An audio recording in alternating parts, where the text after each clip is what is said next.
राजश्री ताई या ठिकाणी येत आहेत, त्या जरा जोरदार टाळी वाजवूया, जरा हात वर करा बरं महिला सगळे. मी देतोय आवाजाचा रिप्लाय तुम्ही एवढ्या मोठ्यांदा द्यायचा की माझ्याकडे माईक आहे, मी मान्य करतो माझा आवाज मोठा असणार आहे, पण सातारा जिल्ह्यामध्ये कळू द्या की सौ राजश्री ताईंचा विचार युगपुरुषांचा आहे. त्यामुळं जोरदार घोषणा द्यायची. दुपारी सगळे जेवलेले आहेत, आपण पूर्ण राजांसाठी आज फक्त राजांना घोषणा देण्यासाठी आज फक्त शेवटपर्यंतची ताकदीनं घोषणा राजेंना द्यायची आहे की आपली राजेंना मानवंदन असणार. बोला छत्रपती शिवाजी महाराज की. महिला जोरात, जेवढ्या जोरात येईल तेवढ्या जोरात बोला छत्रपती शिवाजी महाराज की. हात पूर्ण असा खालून वर रोज सांगत नाही. आज आपण राजांसाठी एक दिवस दिला तर काय बिघडतोय ते मला सांगा बघा. ज्या राजानं आज आपल्याला इथं बसवण्याचं काम केलं, ज्या राजानं मंदिरावरचा कळस ठेवला, त्या आजीचा हात वर आहे. शिवाजी महाराज की जय भवानी. नमो पार्वती पते शिव हर हर. धन्यवाद. अश्वारूढ पुठ्या देऊन आणि खऱ्या अर्थाने छत्रपतींचा विचार घेऊन हे सर्व मान्यवर मंडळी टाळी वाजली पाहिजे, वाजत राहिली पाहिजे. आमच्या नेत्यानं सातारा जिल्ह्याच्या राजकारणाच्या पटलावर संघर्ष उभा केला आणि पुरोगामी महाराष्ट्राची परंपरा तशीच अबाधित ठेवली.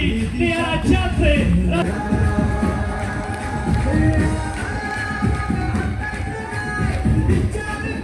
सातारा जिल्ह्याच्या मातीमध्ये शिवशाहू फुले आंबेडकरांचा विचार पुन्हा एकदा या मातीमध्ये राष्ट्रवादी पुन्हा आपलं गाणं वाजायला लागलं आणि सातारा जिल्ह्यात सुनील भैया आता पुन्हा एकदा त्या विचाराला उभा केला.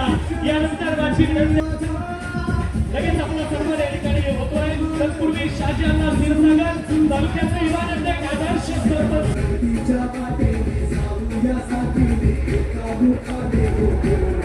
दयानंदजी भोसले नेते यांच्या सुविध पत्नी आमच्या वहिनी राजेश्वरी दयानंद भोसले या एकंबे जिल्हा परिषद गट या राष्ट्रवादी काँग्रेस पार्टीच्या घड्याळ या चिन्हावरती उभे आहेत. तसेच एकंबे गणातून आमचे मित्र केतन चव्हाण हे या राष्ट्रवादी काँग्रेस पार्टी घड्याळ या चिन्हावरती उभे आहेत. या निमित्त या संवाद मेळावा आयोजित केला.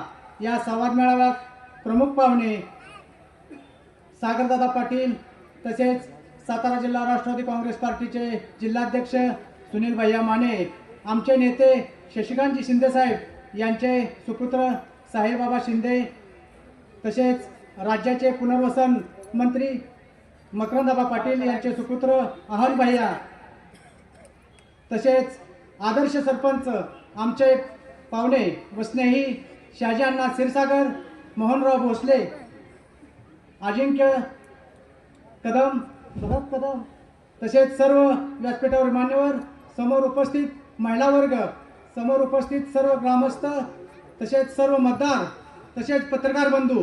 आजचा जो संवाद मेळावा आहे तो आमचे मित्र दयानंदजी भोसले यांनी आयोजित केलेला आहे. या संवाद मेळाव्याचं वैशिष्ट्य म्हणजे नेत्यांनी जवळजवळ 3 वर्ष या एकंबे गटामध्ये आपलं अस्तित्व तसेच एक वादळ निर्माण केलेलं आहे. ते वादळ ह्या उपस्थित जनसमुदायावरून दिसून येत आहे. दयानंद भोसलेसारखा युवा नेतृत्व आमच्या या एकसाईच्या मातीमध्ये जन्माला आला. सुरुवातीपासून आम्ही जवळचे मित्र.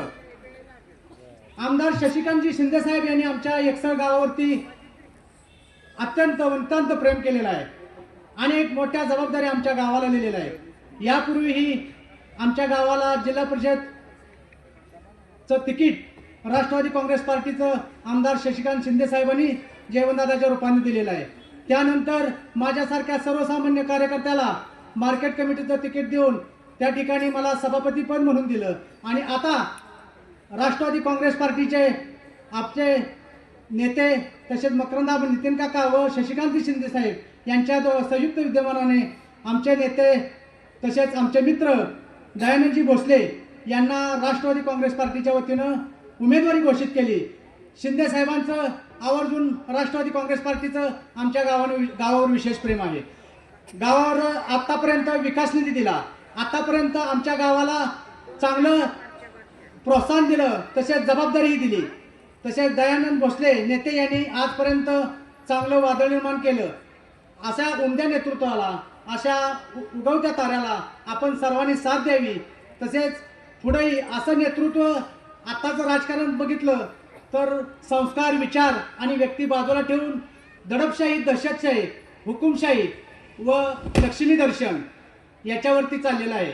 हे जर मोडीत काढायचं असलं, विकासाचं राजकारण करायचं असलं, चांगल्या प्रगतीपथावर आपला एकंबे गट, एकंबे गण, 7 गण हा पूर्ण जर गट न्यायचा असेल, चांगलं एक नेतृत्व तयार करायचं असेल तर दयानंद भोसले यांच्या सुविध पत्नी राजेश्वरी दयानंद भोसले यांना प्रचंड बहुमतानं आपण घड्याळ चिन्हासमोर बटन दाबून विजयी करण्याचा संकल्प आजच्या ह्या संवाद मेळाव्यातून करावा अशी मी आपल्या सर्व उपस्थितांना या ठिकाणी आवाहन करतो. असं उगवतं नेतृत्व जे पुढं त्याला भविष्य आहे, ते भविष्यामध्ये काहीतरी करू शकतं, काहीतरी समाजासाठी घडवू शकतं, असं नेतृत्व आहे जे आमचे मित्र, याचा आम्हाला सार्थ अभिमान आहे. कुठल्याही दडपशाहीला, हुकुमशाहीला बळी न पडता चांगल्या पद्धतीनं, चांगल्या नेतृत्वाच्या माघारानं ही आपल्या सर्वांची जबाबदारी आहे. कुठल्याही आमिषाला बळी नाही पडायचं. डोळ्यात तेल ओतून आपण 5 तारखेपर्यंत सगळ्यांनी साथ द्यायची. आपण 5 तारखेपर्यंत साथ दिली तर 5 वर्ष हा आमचा मित्र तुम्हाला सर्वांना साथ देईल, याची जबाबदारी आणि ग्वाही मी या ठिकाणी या संवाद मेळाव्याच्या वतीने देतो. आणि या नेतृत्वाला आमचा तर पाठिंबा आहे. एकसरसारखं गाव स्वातंत्र्य सैनिक दादासाहेब साखळकरांच्या विचारावर चालणारं गाव आहे. या मातीमध्ये अनेक दिग्गज निर्माण झाले, अनेक तयार झाले. असंच एक उमदं नेतृत्व सुद्धा ह्याला भविष्य आहे. या भविष्य आपण पुढे न्यायचे, ह्याला ताकद द्यायची. ह्या नेतृत्वाला आपण उंच भरारी देऊन हे नेतृत्व आपल्या तालुक्यात, जिल्ह्यात कसं उमदं होईल, कसं ताकदवर होईल, हे आपण या आजच्या संवाद मेळाव्यातून घेऊन जायचे. चांगले विचार, चांगले आचार आणि चांगलं नेतृत्व तयार करायचे, हे या संवाद मेळाव्याच्या निमित्त मी आपल्याला सर्वांना आवाहन करतो. आपण बहुसंख्येनं महिला वर्ग, ग्रामस्थ वर्ग, एकम गटातील सर्व उपस्थित मतदार बंधू, पत्रकार बहुसंख्येने उपस्थित आला, त्याबद्दल मी व्यक्तिशः माझ्या वतीनं दयानंद भोसले मित्र फाउंडेशन यांच्या वतीनं व एकसर ग्रामस्थांच्या वतीनं आपलं स्वागत करतो. आणि मला या ठिकाणी बोलण्याची संधी दिली त्याबद्दल धन्यवाद देतो. जय हिंद, जय महाराष्ट्र, जय राष्ट्रवादी. धन्यवाद.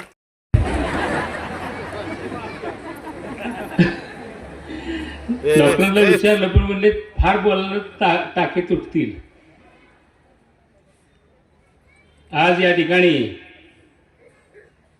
एकंबे जिल्हा परिषद गटाच्या उमेदवार राजेश्वरीताई भोसले आणि गणाचे उमेदवार केतनजी चव्हाण, कारण या गणामधला हा कार्यक्रम आहे. सातारा जिल्हा परिषदेची निवडणूक त्या ठिकाणी लागली. गेल्या 8-9 वर्षापासून या निवडणुकीला आपण सामोरं गेलेलो नव्हतं. 9 वर्ष होत आली. तसं पाहिलं तर हे मिनी मंत्रालय, परंतु राज्य शासनानं काही ना काही कारण देत त्या ठिकाणी रिझर्वेशनचं कारण पुढे आलं, कोर्ट कचेऱ्या झाल्या आणि कमी 4 वर्ष तुम्हाला सगळ्यांना त्या ठिकाणी या जिल्हा परिषदेपासून बाजूला राहावं लागलं. संपूर्ण यंत्रणा प्रशासनाच्या ताब्यामध्ये गेली. वास्तविक पाहता ही निवडणूक जर वेळेत झाली असती तर भैया जे इच्छुक आज नाराज होत आहेत त्यांना पुन्हा दुसऱ्यांदा संधी मिळाली असती. वर्षभरामध्ये एक टेन्युअर संपून गेलं असतं, एक बॅच त्या ठिकाणी पुढे गेली असती, दुसऱ्या लोकांना संधी मिळाली असती. एकंबे जिल्हा परिषद गटामध्ये दयानंदजी भोसले यांनी गेल्या 2-3 महिन्यापासून या संपूर्ण जिल्हा परिषद गटामध्ये प्रचंड जनसंपर्क त्या ठिकाणी सुरू केला होता. गावागावामध्ये, कार्यकर्त्यामध्ये, महिलांमध्ये त्या ठिकाणी अत्यंत जास्तीत जास्त कसं खाली जाता येईल हा प्रयत्न त्यांनी त्या ठिकाणी केलेला होता. आणि म्हणून लोकांमधून सुद्धा मागणी होती की त्यांना ही उमेदवारी मिळावी. काही नेते मंडळी त्या ठिकाणी देव पाण्यात घालून बसले असतील की हा गडी घड्याळाकडून दुसरीकडे जातोय का, हाही प्रयत्न त्या ठिकाणी होतोय का, तोही प्रयत्न झाला. परंतु शेवटी या राज्याचं नेतृत्व त्या ठिकाणी अजितदादा पवार साहेब आपले करतायत. दादांच्या झंझावाती नेतृत्वाच्या माध्यमातून या संबंध राज्यामध्ये राष्ट्रवादी काँग्रेस पक्ष वेगवेगळ्या प्रकारे निवडणूक लढवतोय. नगरपालिकेच्या निवडणुकामध्ये चांगलं यश मिळालं. महानगरपालिका हा आपला खऱ्या अर्थानं बेस नाहीये. या राज्याची चित्र पाहिलं तर महाराष्ट्रामध्ये सुरुवातीला काँग्रेस पक्ष हा संबंध या महानगरपालिका क्षेत्र असेल किंवा शहरी विभागामध्ये रुजलेला पक्ष होता. हळूहळू तो पक्ष मागे पडत गेला आणि शिवसेना त्या ठिकाणी पुढे आली. शिवसेनेच्या बोटाला धरून भारतीय जनता पक्ष या महाराष्ट्रामध्ये आला आणि हळूहळू त्या शिवसेनेलाही दाबलं आणि स्वतःच त्या ठिकाणी एक नंबरचा पक्ष बनला. मी आवर्जून सांगेल की राष्ट्रवादी काँग्रेस पक्ष आणि घड्याळाचं चिन्ह हे महानगरपालिकेच्या क्षेत्रामध्ये या ठिकाणी त्या पद्धतीने रुजलेलं नव्हतं आणि नाही सुद्धा. आणि म्हणून त्याचा संदर्भ घेऊन जर आपण कोणी म्हणाल की महानगरपालिकेला यश आलेलं नाही तर ते आपण फक्त लढलो होतो, त्यामध्ये फार यश यावं अशी अपेक्षा नव्हती. परंतु जिल्हा परिषद आणि पंचायत समिती महाराष्ट्राचा ग्रामीण भाग जो आहे, या ग्रामीण भागाचा खऱ्या अर्थानं बेस आहे तो आपला राष्ट्रवादी काँग्रेस पक्ष आहे. काही भागामध्ये काँग्रेस आहे, काही मेजर भागामध्ये राष्ट्रवादी काँग्रेस पक्ष आहे. आणि म्हणून ही ग्रामीण भागाची निवडणूक आहे. आपल्याला गावागावामध्ये निवडणूक आहे. जशा ग्रामपंचायती आपण लढवतो त्याच पद्धतीने जिल्हा परिषद आपल्याला लढावी लागणार आहे. संघर्ष आहे. निवडणूक अगदीच सोपी असं नाही. संघर्ष सगळ्या प्रकारचा आहे. मगाशी पीसी भोसलेंनी सांगितलं लक्ष्मी दर्शनाचा सुद्धा संघर्ष आहे. अनेक प्रकारे त्या ठिकाणी आपल्याला आमिष दिली जातील, दबाव आणले जातील, अनेक प्रकार राबवले जातील. परंतु तुम्ही आम्ही जर चुकलो तर पुन्हा आपल्याला क्षमा नाही.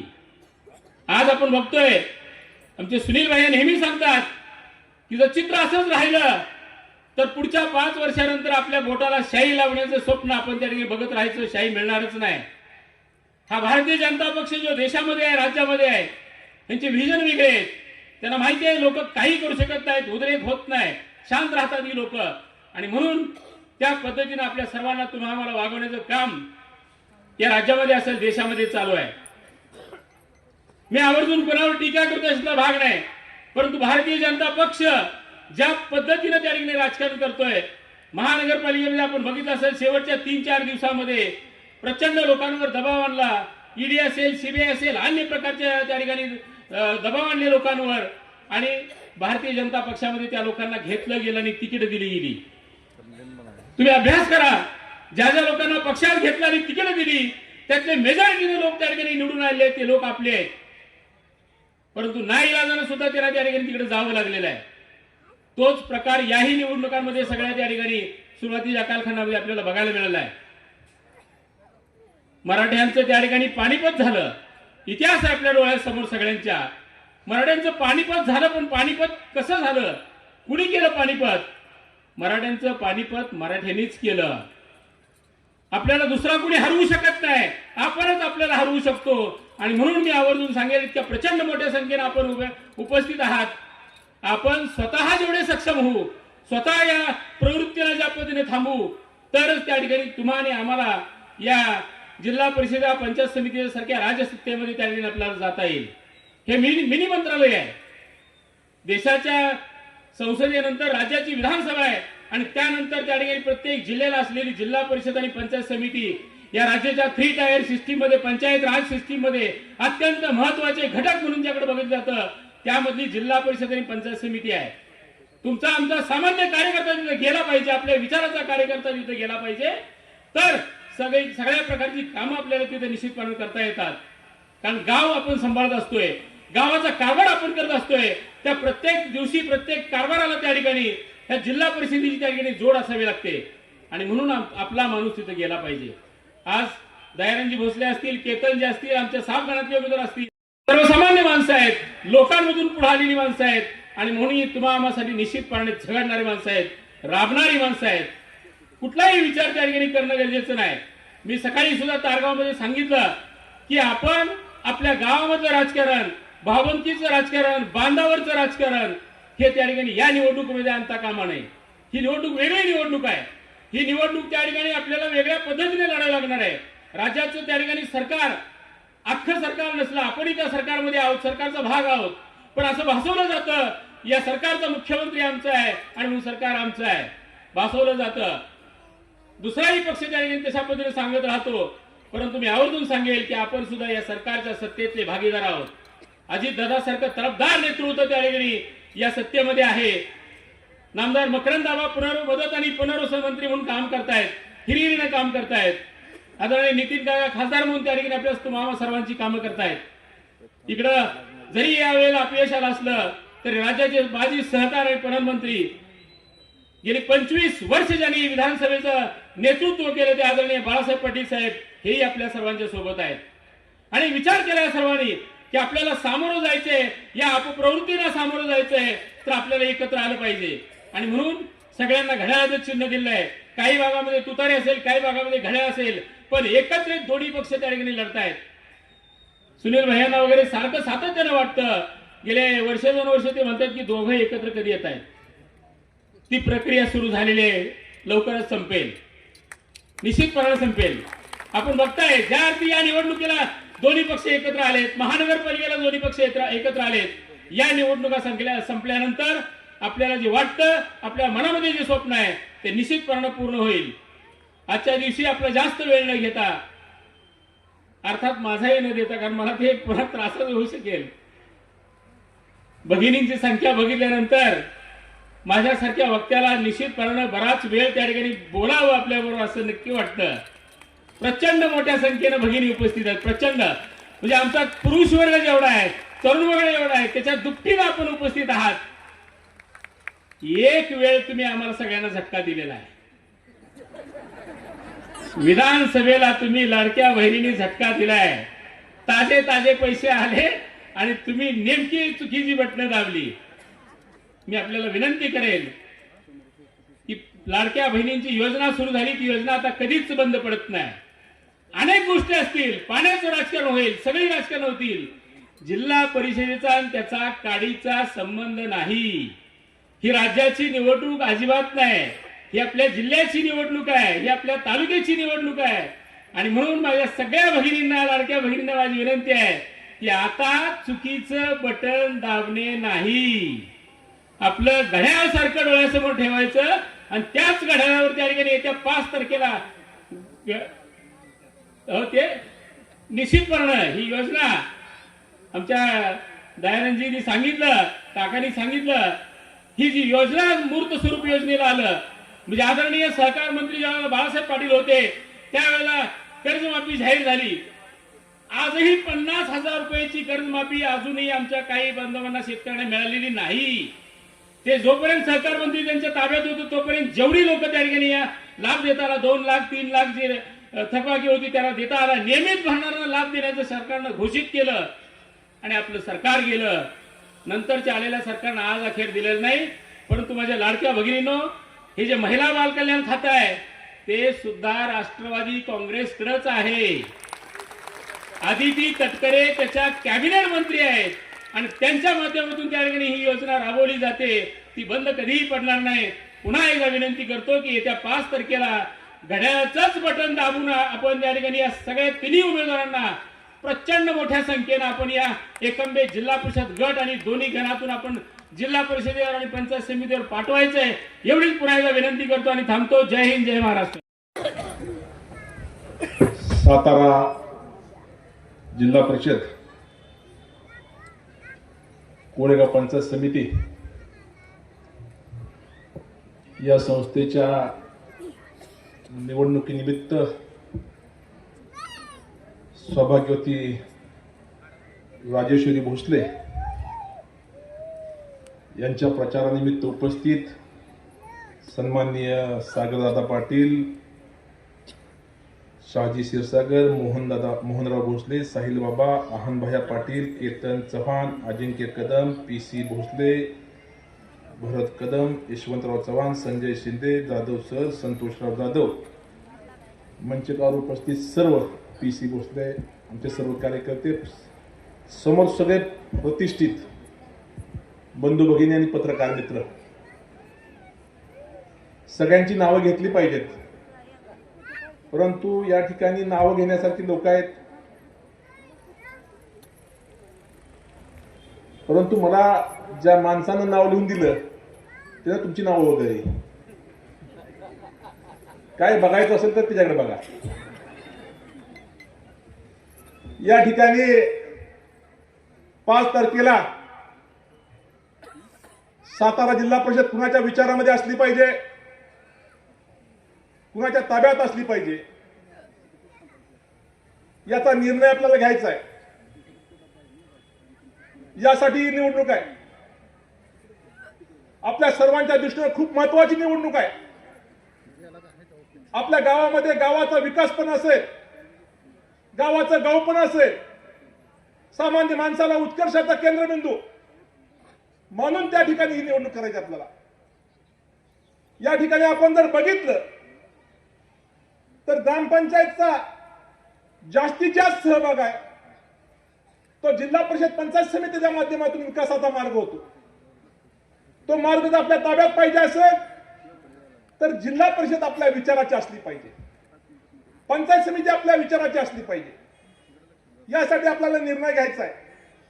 आज या ठिकाणी अण्णांनी मगाशी सांगितलं की महिलांची संख्या खूप आहे. आता महिला जागरूक आहेत. जर आपण या गटातलं मतदान बघितलं तर पुरुषांपेक्षा महिलांचं मतदान 100 जास्त आहे. अण्णांनी मगाशी सांगितलं की महिलांनी हिंगा दाखवला.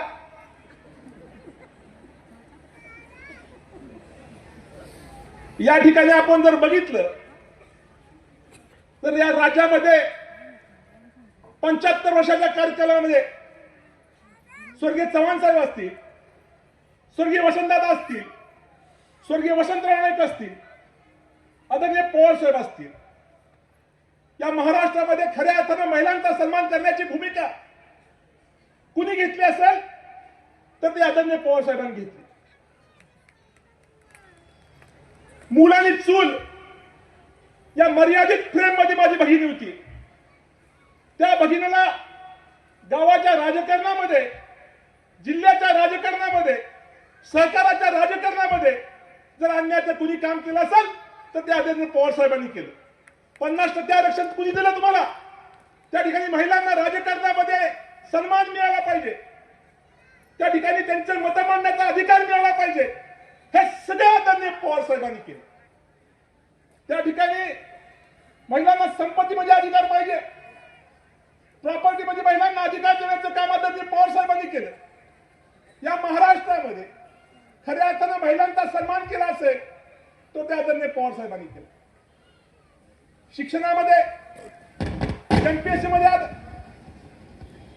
जर आपण बघितलं तर एमपीएससी मध्ये पवार साहेब या राज्याचे मुख्यमंत्री असताना महिलांना आरक्षण देण्याचं काम आदरणीय पवार साहेबांनी केलं. पवार साहेब त्या ठिकाणी या देशाचे संरक्षण मंत्री झाले आणि त्या ठिकाणी संरक्षण क्षेत्रामध्ये महिलांना संधी नव्हती. मी एका पुस्तकामध्ये वाचलं, पवार साहेबांनी त्या ठिकाणी मिलिटरीच्या प्रमुखांना विनंती केली की महिलांना आपण संधी दिली पाहिजे संरक्षण क्षेत्रामध्ये, तर त्यांनी दुर्लक्ष केलं. परत अधिकाऱ्यांना बोलवलं, तुम्ही का देत नाही? महिलांचं काम आहे का? महिला त्या ठिकाणी संरक्षण क्षेत्रामध्ये काम करू शकत नाहीत. पवार साहेब म्हणले बसा, माझी महिला किती दक्ष आहे तुम्हाला सांगतो. माझी महिला चपाती लाटते, चपाती भाजते, दूध उतरत जाते का बघते. एका वेळी 3 कामं करते. पुरुषाला जमणार आहे का कामं 3? पुरुष 3 कामं करू शकतो का? आज या ठिकाणी आझाद हिंद सेनेचे संस्थापक सुभाषबाबूंची जयंती आहे. मी सुभाषबाबूंना त्या ठिकाणी आपल्या सर्वांच्या वतीनं विनम्र भावपूर्ण आदरांजली वाहतो. सुभाषबाबूंनी महिलांची फौज निर्माण केली होती. सुभाषबाबूंचं एक वाक्य होतं, तुम मुझे खून दो मैं तुम्हें आजादी दूंगा. त्याच वाक्याचं मी सांगतोय, तुम हमें वोट दो हम तुम्हें विकास देंगे. जर खऱ्या अर्थानं या भागाचा विकास करायचा असेल तर जिल्हा परिषद ही आपल्या विचारात असली पाहिजे, त्या ठिकाणी आपल्या विचाराच्या ताब्यात असली पाहिजे. मग अशा अण्णांनी सांगितलं की सर आदरणीय अजितदादा असतील, आदरणीय शिंदे साहेब असतील, आदरणीय मखनराव असतील, आदरणीय नितीन काका असतील, आदरणीय बाळासाहेब पाटील असतील, या जिल्ह्यामध्ये या जिल्ह्याला दिशा देण्याचं काम, या राज्याला दिशा देण्याचं काम या जिल्ह्याने केले. स्वर्गीय चव्हाण साहेब या राज्याचे मुख्यमंत्री होते, तेव्हा चव्हाण साहेब राज्याचे मुख्यमंत्री झाले तेव्हाच या राज्याचे शिक्षण मंत्री बाळासाहेब देसाई साहेब होते. त्या ठिकाणी ईबीसीवर सरपंचांना सहीचा अधिकार दिला. या महाराष्ट्रातला काम करणारा कष्टकरी कामगाराचा मुलगा शिक्षणापासून वंचित झाला नाही पाहिजे, ही साहेबांची भूमिका होती. आज काय परिस्थिती आहे, या राज्यातल्या 12,000 शाळा बंद करण्याचं पाप त्या ठिकाणी या सरकारनं केले. आपण विचार केला पाहिजे की आपण कुठल्या विचाराच्या पाठीमागे उभं राहणार आहोत. मला सगळ्यांना विनंती करायची आहे की त्या ठिकाणी जिल्हा परिषद आपल्या दृष्टीने खूप महत्वाची आहे, ती आपल्या विचाराची असली पाहिजे, ती आपल्या ताब्यात असली पाहिजे. त्यासाठी आपण चांगल्या पद्धतीनं मी त्या ठिकाणी उमेदवार आहे. या ठिकाणी राजेश्रीताई ज्यांच्या नावामध्ये राजाश्रय आहे आणि त्यांच्या पतीच्या नावामध्ये दया आहे. राज आणि दया, राजेश्वर आणि दयानंद उमेदवार कसे आहेत बघा. मगाशी सांगितलं की महिलांचा आदर त्या ठिकाणी दया काका नेहमी करतात. मी दया काकांना एकदा विचारलं की काका तुमचं सगळं चांगलं चाललंय, कशाला या घाणीत पडताय. म्हणजे राजकारण घाण नाही, 14 सालानंतर घाण निर्माण केली समोरच्या माणसांनी. 14 सालाच्या अगोदर राजकारण चांगलं होतं, परंतु राजकारणामध्ये आता वेगळी पद्धत निर्माण केली. त्या ठिकाणी दडपशाही असेल, हुकुमशाही असेल, सरकारी यंत्रणेचा वापर असेल, मोहनदादा जे जे काय करता येईल ते करायचं. मी दया काकांना म्हणतो तुमचं चांगलं चाललंय, तुमचं सगळं शेड्यूल चांगलं आहे, कशाला म्हणले अध्यक्ष ज्या गावामध्ये माझी नाड पुरली त्या गावाचा, त्या भागाचा विकास करायचा आहे, म्हणून मला राजकारणामध्ये यायचं आहे. मला राजकारणामध्ये पैसे नकोत, सत्ता ही त्या ठिकाणी राजकारणामध्ये लोकांच्या सेवेची संधी आहे. त्या संधीच्या माध्यमातून त्या ठिकाणी माझ्या विकास भागाचा विकास करायचा आहे, माझ्या गावाचा विकास करायचा आहे. त्यासाठी दया काका उभे आहेत. आपण सर्वांनी विचार केला पाहिजे, आपण कुठल्या विचाराच्या पाठीमागे त्या ठिकाणी राहिलं पाहिजे. आज महिलांचं संख्या बघितली तर मला काय अडचण वाटत नाही, कुठल्या भविष्यवाल्याची गरज नाही. आमच्या राजेश्रीताईंची सीट त्या ठिकाणी जिल्हा परिषदेमध्ये फायनल झालेली आहे.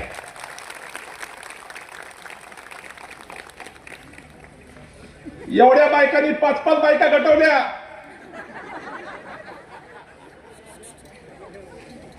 आणि बायकांना माहित असतं कसं गटवायचं. तुम्ही मनात आणलं तर या जिल्ह्यामध्ये सगळ्यात जास्त मतांना ही सीट लागेल.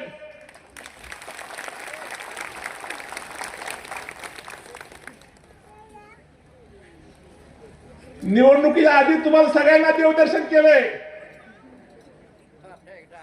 निवडणुकीनंतर काय मिळेल सांगता येत नाही.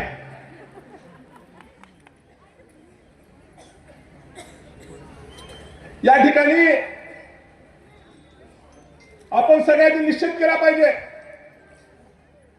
की आपण कुठल्या विचाराच्या पाठीमागे उभं राहणार आहोत, आपण कुठल्या नेत्याचं काम करतोय. जर राज्यामध्ये मंत्रिमंडळ बघितलं तर मंत्रिमंडळामध्ये जे आपले मंत्री आहेत, आदरणीय अजितदादा असतील, आदरणीय मखनराव असतील, हे 2 मंत्री घ्या आणि बाकी मंत्री या जिल्ह्यातले, त्या मंत्र्यांना तुम्ही हातात धरू शकतो का? ते पट्टी घावतच नाहीत. मला तर एकाने सांगितलं, एक मंत्री असा पाय पडून बसतो, खुर्चीवर पाय टेकला. तसं आबांचं वागणं आहे का? कधीही कुणी जावा, कुठल्याही प्रसंगी जावा, शिंदे साहेबांचं घ्या, त्या ठिकाणी पवार साहेबांनी आदेश दिला तुम्हाला उभं राहायचं आहे. साहेबांनी विचार केला नाही की मतदारसंघात काय आहे, काय अडचण आहे, जिल्ह्यात काय परिस्थिती आहे. एकदा नेत्याने आदेश दिला. छत्रपती शिवाजी महाराजांनी तानाजी मालुसरेंना सांगितलं की त्या ठिकाणी कोंढाणा घ्यायचा आहे. तानाजी मालुसरे त्या ठिकाणी पत्रिका द्यायला गेले होते, परंतु छत्रपतींचा आदेश मानून त्या ठिकाणी आधी लग्न कोंढाण्याचं मग रायबाचं. तसं शिंदे साहेबांनी निर्णय घेतला.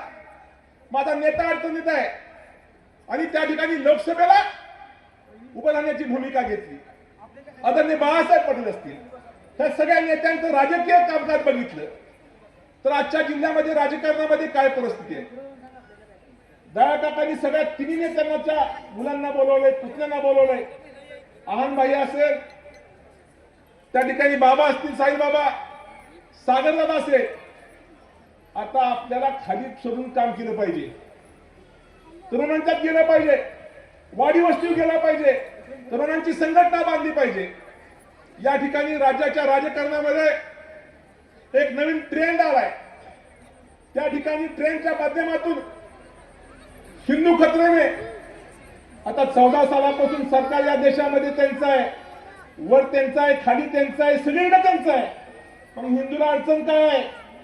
परंतु त्या ठिकाणी जातीची गोळी त्या ठिकाणी माणसाच्या राजकारणामध्ये वापरायचं आणि राजकारणामध्ये चुकीच्या पद्धतीने माझ्या तरुणांना त्या ठिकाणी द्यायचं. आज जर बघितलं तर त्या ठिकाणी सामाजिक खूप प्रश्न आहेत. आज मोहनराव माझ्या गावामध्ये, ज्या गावची लोकसंख्या 20,000 आहे, किती त्यांना पोहे खायला मिळाले नाही, कुणी बोलत नाही मुलगी बघायला. या महाराष्ट्रामध्ये बेकारीचा प्रश्न काय आहे? माझ्या तरुणांना रोजगार नाही, तरुणांची शिक्षणाची अवस्था काय आहे? या प्रश्नावर बोलायचं नाही, धर्मावर बोलायचं, जातीवर बोलायचं. या महाराष्ट्रामध्ये आज जर परिस्थिती बघितली तर मुस्लिम मराठा, ओबीसी मराठा यामध्ये जातीय तेढ निर्माण करण्याचं पाप हे सरकार करतंय, भारतीय जनता पार्टीचं. या महाराष्ट्रामध्ये आदरणीय पवार साहेबांनी मंडल आयोग आणला. या राजकीय व्यवस्थेमध्ये 18 पगड जातीला राजकीय व्यासपीठ मिळालं पाहिजे. लवार असेल, चांभार असेल, सुतार असेल, माळे असेल, मातंग असेल, बौद्ध असेल, ह्या सगळ्यांना राजकारणामध्ये संधी देण्याचं काम आदरणीय पवार साहेबांनी केलं. काय झालंय? आज राज्याच्या राजकारणामध्ये बघितलं तर जाती जातीमध्ये तेढ निर्माण करण्याचं पाप हे भारतीय जनता पार्टीचे कार्यकर्ते करतात. आपण शहाणं झालं पाहिजे, त्या ठिकाणी विचार केला पाहिजे की आपण नक्की कुठल्या विचाराशी असलं पाहिजे. जर आपलं मतदान चुकलं, मगाशी अण्णांनी सांगितलं, आमची नगरपालिका 10 वर्षांनी लागली. किती वर्षानं? 10 वर्षानं. 10 वर्षाचा बॅकलॉग एवढा पाठीमागे निघाला. जर आता तुम्ही चुकला तर पुढच्या वेळेला बोटाला शाई लागत नाही तुमच्या. या ठिकाणी राज्याच्या देशाच्या राजकारणामध्ये हुकुमशाही आणण्याचं काम सुरू आहे. जे सरकार संविधानाच्या माध्यमातून, संविधान या देशाचं खऱ्या अर्थानं पवित्र ग्रंथ आहे, त्या संविधानात जायचं काम भारतीय जनता पार्टी लोकांनी केलं. मगाशी आराधाबांचे चिरंजीव येणार होते. रोहितला फोन लावला मी, तर काही कामानिमित्त त्यांचे कार्यकर्त्याचं निधन झालं, त्यामुळे रोहित पवार येऊ शकले नाहीत.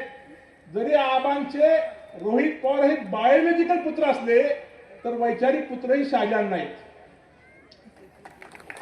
म्हणजे आबांच्या बरोबर काम केलं. संत गाडगे ग्रामस्वच्छता अभियानमध्ये देशामध्ये त्यांचं गाव पहिलं आलं.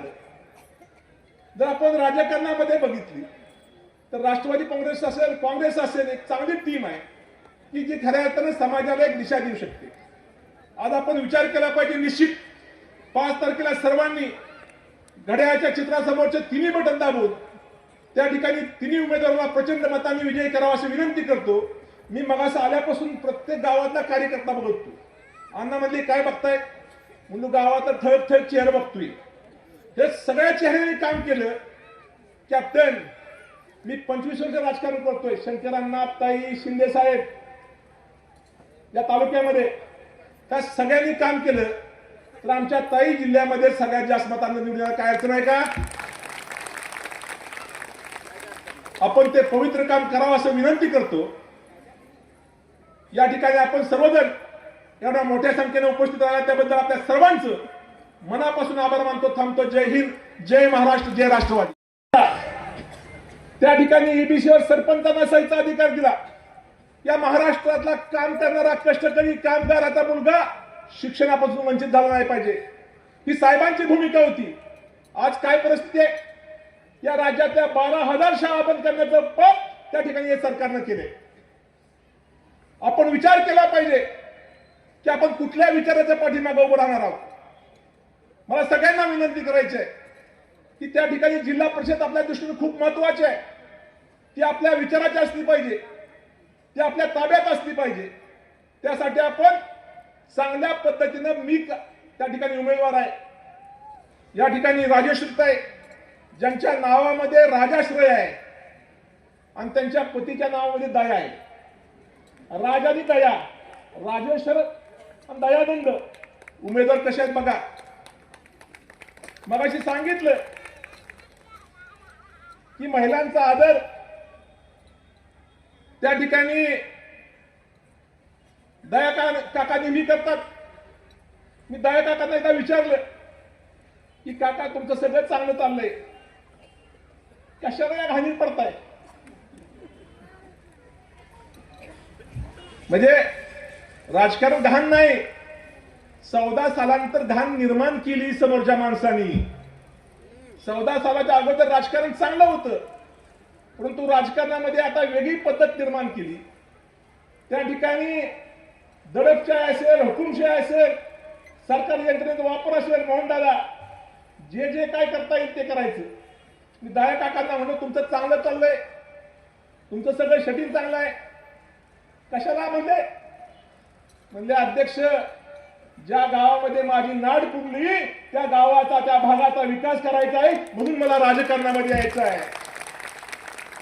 मला राजकारणामध्ये पैसे नकोत, सत्ता ही त्या ठिकाणी राजकारणामध्ये लोकांच्या सेवेची संधी आहे. त्या संधीच्या माध्यमातून त्या ठिकाणी माझ्या विकास भागाचा विकास करायचा आहे, माझ्या गावाचा विकास करायचा आहे. त्यासाठी दया काका उभे आहेत. आपण सर्वांनी विचार केला पाहिजे. आपण कुठल्या विचाराच्या पाठीमागे त्या ठिकाणी राहिलं पाहिजे. आज महिलांचं संख्या बघितली तर मला काय अडचण वाटत नाही. कुठल्या भविष्यवाल्याची गरज नाही. आमच्या राजेश्रीताईंची सीट त्या ठिकाणी जिल्हा परिषदेमध्ये फायनल झालेली आहे.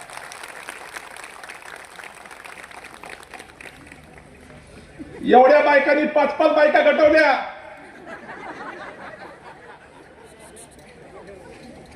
आणि बायकांना माहित असतं कसं गाठवायचं. तुम्ही मनात आणलं तर या जिल्ह्यामध्ये सगळ्यात जास्त मतांना ही सीट लागेल.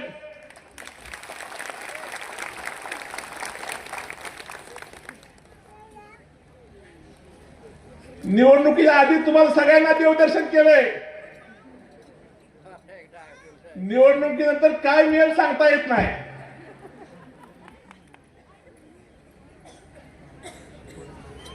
या ठिकाणी आपण सगळ्यांनी निश्चित केला पाहिजे की आपण कुठल्या विचाराच्या पाठीमागे उभं राहणार आहोत. आपण कुठल्या नेत्याचं काम करतोय. जर राज्यामध्ये मंत्रिमंडळ बघितलं तर मंत्रिमंडळामध्ये जे आपले मंत्री आहेत, आदरणीय अजितदादा असतील, आदरणीय मखनबाब असतील, हे 2 मंत्री घ्या आणि बाकी मंत्री या जिल्ह्यातले, त्या मंत्र्यांना तुम्ही हाताला धरू शकतो का? ते पट्टी घावतच नाहीत. मला तर एकाने सांगितलं, एक मंत्री असा पाय करून वर बसतो, खुर्चीवर पाय टेकला. तसं आबांचं वागणं आहे का? कधीही कुणी जावा, कुठल्याही प्रसंगी जावा, शिंदे साहेबांचं घ्या, त्या ठिकाणी पवार साहेबांनी आदेश दिला, तुम्हाला उभं राहायचं आहे. साहेबांनी विचार केला नाही की मतदारसंघात काय आहे, काय अडचण आहे, जिल्ह्यात काय परिस्थिती आहे. एकदा नेत्याने आदेश दिला. छत्रपती शिवाजी महाराजांनी तानाजी मालुसरेंना सांगितलं की त्या ठिकाणी कोंढाणा घ्यायचा आहे. तानाजी मालुसरे त्या ठिकाणी पत्रिका द्यायला गेले होते, परंतु छत्रपतींचा आदेश मानून त्या ठिकाणी आधी लग्न कोंढाण्याचं मग रायबाचं. तसं शिंदे साहेबांनी निर्णय घेतला. माझा नेता अडचणीत आहे आणि त्या ठिकाणी लोकसभेला उभं राहण्याची भूमिका घेतली. आदरणीय बाळासाहेब पटेल असतील, त्या सगळ्या नेत्यांचं राजकीय कामकाज बघितलं तर आजच्या जिल्ह्यामध्ये राजकारणामध्ये काय परिस्थिती आहे. दया काकांनी सगळ्या तिन्ही नेत्यांच्या मुलांना बोलवलंय, पुतण्यांना बोलवलंय. आहानबाई असेल, त्या ठिकाणी बाबा असतील, साई बाबा, सागरदादा असेल. आता आपल्याला खाली सोडून काम केलं पाहिजे, तरुणांच्यात गेलं पाहिजे, वाडी वस्तीवर गेला पाहिजे, तरुणांची संघटना बांधली पाहिजे. या ठिकाणी राज्याच्या राजकारणामध्ये एक नवीन ट्रेंड आलाय. त्या ठिकाणी ट्रेंडच्या माध्यमातून हिंदू खतऱ्याने आता 14 सालापासून सरकार या देशामध्ये त्यांचं आहे, वर त्यांचं आहे, खाली त्यांचं आहे, सगळीकडे त्यांचं आहे. मग हिंदूला अडचण काय आहे? परंतु त्या ठिकाणी जातीची गोळी त्या ठिकाणी माणसाच्या राजकारणामध्ये वापरायचं आणि राजकारणामध्ये चुकीच्या पद्धतीने माझ्या तरुणांना त्या ठिकाणी द्यायचं. आज जर बघितलं तर त्या ठिकाणी सामाजिक खूप प्रश्न आहेत. आज मोहनराव माझ्या गावामध्ये, ज्या गावची लोकसंख्या 20,000 आहे, किती त्यांना पोहे खायला मिळाले नाहीत. कुणी बोलत नाही मुलगी बघायला. या महाराष्ट्रामध्ये बेकारीचा प्रश्न काय आहे? माझ्या तरुणांना रोजगार नाही, तरुणांची शिक्षणाची अवस्था काय आहे? या प्रश्नावर बोलायचं नाही, धर्मावर बोलायचं, जातीवर बोलायचं. या महाराष्ट्रामध्ये आज जर परिस्थिती बघितली तर मुस्लिम मराठा, ओबीसी मराठा यामध्ये जातीय तेढ निर्माण करण्याचं पाप हे सरकार करतंय, भारतीय जनता पार्टीचं. या महाराष्ट्रामध्ये आदरणीय पवार साहेबांनी मंडल आयोग आणला. या राजकीय व्यवस्थेमध्ये 18 पगड जातीला राजकीय व्यासपीठ मिळालं पाहिजे. लवार असेल, चांभार असेल, सुतार असेल, माळे असेल, मातंग असेल, बौद्ध असेल, ह्या सगळ्यांना राजकारणामध्ये संधी देण्याचं काम आदरणीय पवार साहेबांनी केलं. काय झालंय? आज राज्याच्या राजकारणामध्ये बघितलं तर जाती जातीमध्ये तेढ निर्माण करण्याचं पाप हे भारतीय जनता पार्टीचे कार्यकर्ते करतात. आपण शहाणं झालं पाहिजे, त्या ठिकाणी विचार केला पाहिजे की आपण नक्की कुठल्या विचाराशी असलं पाहिजे. जर आपलं मतदान चुकलं, मगाशी अण्णांनी सांगितलं, आमची नगरपालिका 10 वर्षांनी लागली. किती वर्षानं? 10 वर्षानं. 10 वर्षाचा बॅकलॉग एवढा पाठीमागे निघाला. जर आता तुम्ही चुकला तर पुढच्या वेळेला बोटाला शाई लागत नाही तुमच्या.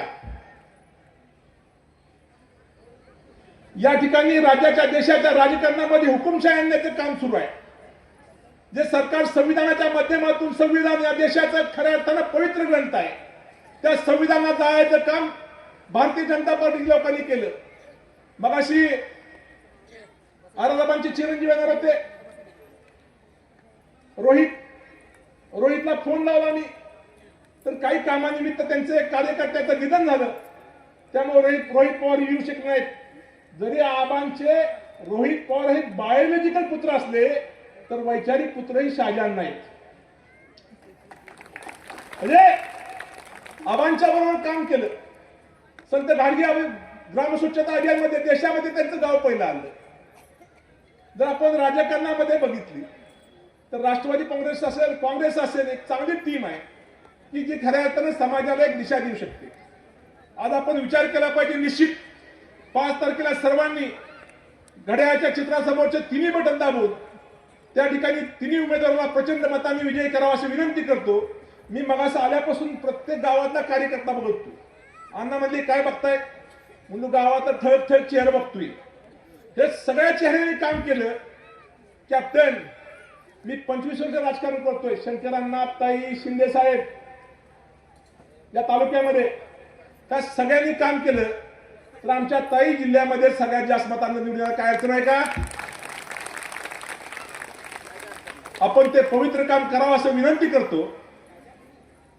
या ठिकाणी आपण सर्वजण एवढ्या मोठ्या संख्येने उपस्थित राहिला त्याबद्दल आपल्या सर्वांचं मनापासून आभार मानतो. थांबतो. जय हिंद, जय महाराष्ट्र, जय राष्ट्रवादी. खरं तर काका, तुम्ही आम्हाला सकाळपासून टेन्शनमध्येच टाकलेलं. कधी भाषण माझी शैली नाही आहे ना, मी कधी एवढ्या मोठ्या सभेला संबोधन केलं आहे. त्यामुळे समोर बसलेली जनतेला पण आणि माझ्या पत्रकार बांधवांना पण म्हणतो, जरा सांभाळून घ्या.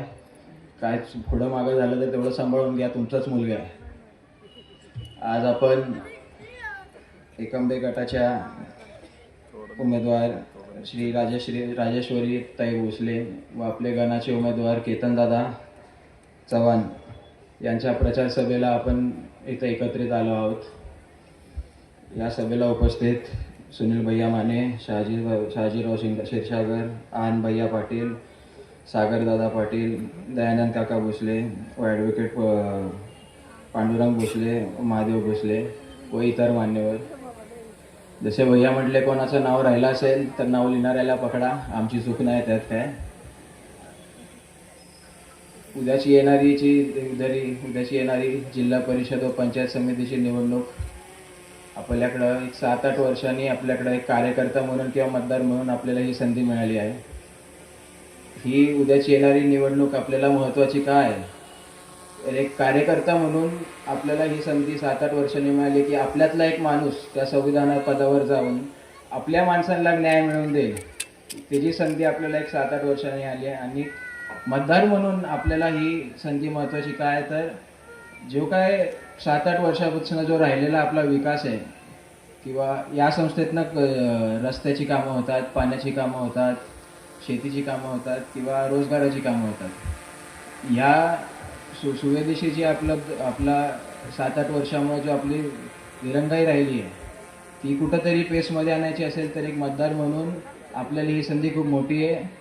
का की चुकीचा लोकप्रतिनिधी ते किंवा एक चुकीचा माणूस त्या पदावर गेला की काय होतं हे तुम्ही मागच्या काळात बघितलंच आहे.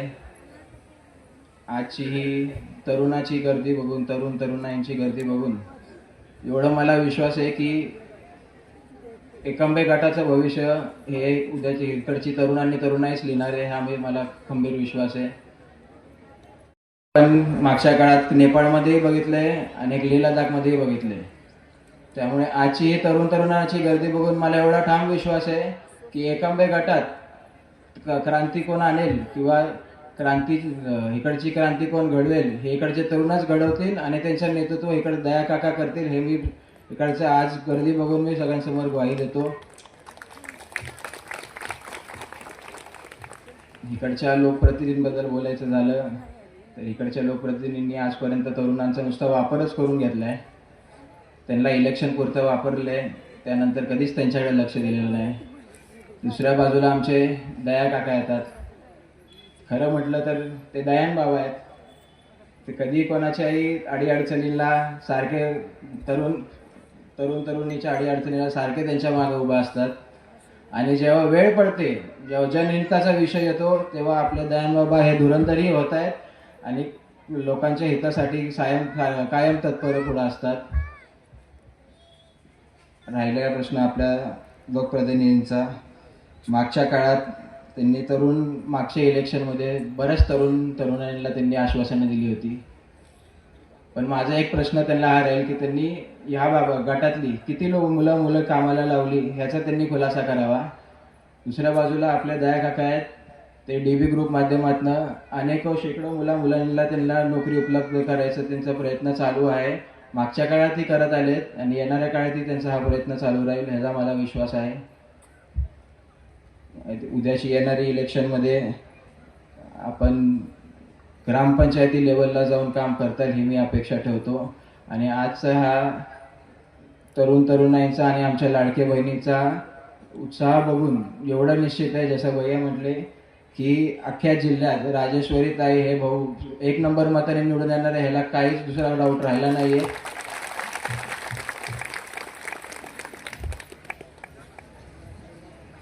केतन दादांच्या बद्दल बोलायचं म्हटलं तर शिंदे साहेबांबरोबर किंवा पक्षाबद्दल ते अनेक वर्षापासून एकनिष्ठ राहिलेत. समाजकारणात तरुण लोकांमध्ये अनेक वर्षापासून काम करतायत. त्यामुळे तुमचे तरुणाईचे आणि महिलांचे प्रश्न राजेश्वरीताई आणि केतन दादा समजू शकतात का विरोधी माणसं समजू शकतात, हे तुम्ही हा निर्णय तुम्हीच घ्या. तर मला जास्त काय भाषण करायची माझी ही शैली नाही आहे, म्हणून सांभाळून घ्या मला. पण जायच्या अगोदर काका एक बोलतो, कोणी काय आलं नाही आलं, पण हा साहिल शिंदे तुमच्या इलेक्शनसाठी जीवाचं रान करेल, हा तुमच्या सगळ्यांसमोर मी ग्वाही देतो. आणि मला 2 शब्द थांबवतो. जय हिंद, जय महाराष्ट्र, जय राष्ट्रवादी. सर्वांना माझा नमस्कार. राजमाता जिजाऊमासाहेब, छत्रपती शिवाजी महाराज, राजर्षी छत्रपती शाहू महाराज, महामानव डॉक्टर बाबासाहेब आंबेडकर, महात्मा फुले या सर्व महापुरुषांना मी वंदन करून मी माझ्या भाषणाला सुरुवात करतो. मी ही नावं काय औपचारिकता म्हणून नाही घेते, मी ही नावं मनापासून घेतोय. का? कारण ह्याच्या अगोदर कधी इतक्या मोठ्या व्यासपीठावर मला भाषण करायची कधी संधी नाही मिळाली किंवा योग नाही जोडला. परंतु आता दया काकांमुळे योग जोडलाच आहे, तर म्हणलं आता या प्रवासाची सुरुवात माझ्या महापुरुषांचं मी वंदन करूनच करावी. व्यासपीठावर उपस्थित सुनील भैया माने, शहाजीराव क्षीरसागर, सागरदादा पाटील, दया काका भोसले, आपले गटाचे उमेदवार राजेश्वरी काकी भोसले, ॲडव्होकेट पांडुरंग भोसले, मोहनराव भोसले आणि आपले गणाचे उमेदवार केतन चव्हाण, जे माझ्या अतिशय जवळचे सहकारी आहेत, आणि माझे प्रिय मित्र साहिल बाबा शिंदे. मित्रांनो, खरं जरी आमचं गाव, आमचा मतदारसंघ जरी वाई असला तरी कोरेगाव तालुक्याचं ना आमचं जुनं ऋण अनुबंध आहे. मला आजही आठवतं त्या बालवयात माझ्या आजोबांकडं कोरेगाव तालुक्यातली माणसं कायम यायची. फार प्रेम दिलं तुमच्या तालुक्यानं आमच्या कुटुंबावर, माझ्या आजोबांवर दिले, माझ्या चुलत्यांवर खासदार नितीन काका पाटलांवर दिले, आणि आम्ही सुद्धा इथून पुढे भविष्य काळात कायमस्वरूपी प्रचंड तुमच्या या तालुक्यावर आम्ही प्रेम देत राहणार आहे. किसनवीर सहकारी साखर कारखाना असेल, सातारा जिल्हा मध्यवर्ती बँक असेल, या दोन्ही संस्थांच्या माध्यमातून आणि माझ्या कुटुंबाच्या माध्यमातून दया काका तुम्हाला जेवढी पण मदत माझ्या परिवाराकडून होईल तेवढे आम्ही तुम्हाला देणार आहे, आणि तेवढे आम्ही ताकद तुम्हाला देणार आहोत. खरं तर आज स्वागत फारच आमचं जोरात झालं, जरा स्वागत बघूनच मी थक्क झालो. आणि अँकर साहेब, खरा अर्थ मी तुमचं खरं आभार मानतो. तुमचं कधी कोण नाव घेत नाही, तुमचे आभार कोण मानत नाही, पण काय होतो तुमचा खणखणीत आवाज, अंगावरच काटा आला. मला आजही आठवतं, मागच्या वर्षी खटाव तालुक्यात नागाच्या कुमट या गावात यात्रेनिमित्त आपली भेट झाली, मी विसरलो नाही ते आज पण. आज मी तुमच्या सर्वांशी संवाद साधायला आलोय.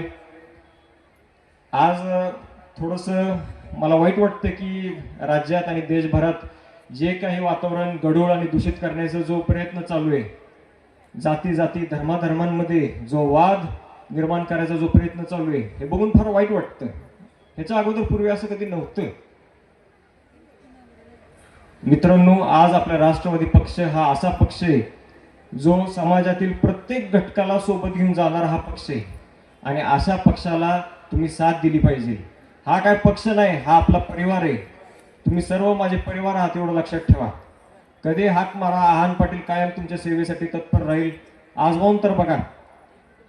दया काका, आज खरं तर मला पुरुषांपेक्षा जास्त मला इथं महिलांचीच गर्दी जास्त दिसते. महिलांची गर्दी बघून जरा असं वाटते लाडक्या बहिणींचा लाडका भाऊ तुम्हीच दिसताय. शासनापेक्षा असं वाटतं हिथंच लाडकी बहीण योजना जास्त चांगली राबवली जाते का काय, असं जरा मला तर वाटायला लागले. तुमची चर्चा सातारपर्यंत आहे. तिरुपतीला देवदर्शन, केदारनाथला देवदर्शन, उज्जैनचं असेल, शिर्डीचं असेल, अक्कलकोटचं असेल, सातारपर्यंत तुमची चर्चा आहे. माझ्या या माता भगिनींना त्या परमेश्वराच्या दारात पोहोचवण्याचं जे तुम्ही पवित्र काम करताय, हे कधीही माझ्या या माता भगिनी विसरणार नाहीत. खूप तुम्ही चांगलं काम करताय, कारण मला माहिती आहे या माता भगिनींना कुठं लांब जायचं असेल, देवदर्शनाला जायचं असेल, किती अडीअडचणींना त्यांना सामोरे जायला लागतं. गाडी असतील, मग कुठं ट्रेन करायला जायचं असेल, फार अडीअडचणी त्यांच्या वाटेला येतात. परंतु तुमच्या माध्यमातून काय होतं, फार त्यांचा प्रवास हा सुखाचा होतोय. आणि निश्चितपणे या लाडक्या बहिणी तुम्हाला साथ देतील अशी मला खात्री वाटते. पण तुमच्या उमेदवार काका नाही, तुमचे उमेदवार काकी आहेत. या सर्व लाडक्या नंदांना मी विनंती करतो की येत्या 5 तारखेला तुमच्या लाडक्या वहिनींना तुम्ही प्रचंड मतांनी विजयी करायचं आहे. आज मला खरं स्वर्गीय यशवंतराव चव्हाण साहेबांचं फार स्मरण होते. यशवंतराव चव्हाण साहेबांचं हल्ली अलीकडे नाव घेतलं जात नाही, वाईट वाटतं कधी कधी. यशवंतराव चव्हाण साहेब, मला माहिती आहे, मी त्यांच्याबद्दल वाचलं. यशवंतराव चव्हाण साहेबांना दिल्लीमध्ये सह्याद्री या नावानं नावाजलं गेलं होतं, अजूनही नावाजलं जातं. जेव्हा स्वर्गीय यशवंतराव चव्हाण साहेबांना केंद्रात संरक्षण मंत्री या पदावरती त्यांची नियुक्ती केली गेली होती आणि जेव्हा त्यांना दिल्लीत बोलवलं होतं तेव्हा एक खूप प्रसिद्ध वाक्य या महाराष्ट्रात गाजलं होतं की हिमालयाच्या मदतीला सह्याद्री धावला. मित्रांनो, चेष्टा नाही.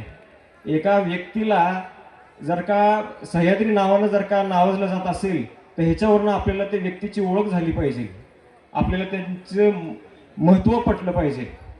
सह्याद्री काय फक्त एका दगडाचं, एका डोंगराचं नाव नाही, तर एका लोहपुरुषाचं नाव आहे. स्वर्गीय यशवंतराव चव्हाण साहेब ही काय व्यक्तीने हा विचार आहे आणि हा विचार हा आपल्याला तुम्हा सर्वांच्या माध्यमातून आपल्याला हा पुढे न्यायचा आहे. त्यांचे संस्कार, त्यांनी दिलेले आपल्याला संस्कार अजिबात कधी विसरायचे नाहीयेत. कुठल्याही आमिषाला बळी पडू देऊ नका. आपला स्वाभिमान हेच सर्वस्व आहे, एवढं माझं वाक्य लक्षात ठेवा. अजिबात सेटलमेंट वगैरे कशाच्याही भानगडीत पडू नका माझ्या प्रिय मित्रांनो, माझ्या माता भगिनींनो. जेव्हा आपण आपलं इमान विकतो ना तेव्हा काय होतं, आपल्याला वाटतं तुर्त जरा आपल्याला बरं वाटतं, पण जेव्हा आपण आपलं इमान विकतो तेव्हा आपण आपला स्वाभिमान पुढच्याच्या पायात आपण गहाण ठेवलेला असतो. असं करू नका. आलोय या लोकतंत्रात, या लोकशाहीत, या लोकशाहीचे खरे राजे हे तुम्ही आहात. या लोकतंत्रामध्ये जेवढी पण संस्थानं आहेत, लोकसभा, राज्यसभा, विधानसभा, विधान परिषद आणि आपल्या ज्या स्थानिक स्वराज्य संस्था, याचे खरे राजे हे तुम्ही आहात. मतदानाचा हक्क हा जे तुम्हाला संविधानाने दिलाय ह्याच्यावरूनच तुम्ही ओळखलं पाहिजे की खरे राजे हे तुम्ही आहात. तुमच्यात ती ताकद आहे. या आमदार, खासदार, मंत्री ठीक आहे, हे नावाला वगैरे ऐकायला चांगलं वाटतं, पण खरे राजे हे तुम्ही सर्व आहात. आणि तुम्ही सगळ्यात म्हणून आज आम्ही, एवढं लक्षात ठेवा, तुम्ही निवडून दिलं म्हणून आज आम्ही मंत्री आहोत आणि म्हणून आज तुम्ही मला सर्वांना मान सन्मान देताय. पण हे सगळं ह्याचं खरं श्रेय हे तुम्हाला जातं. अजिबात आपला स्वाभिमान, आपला इमान विकू नका. ताकदीनं वागा, एकत्र राहा.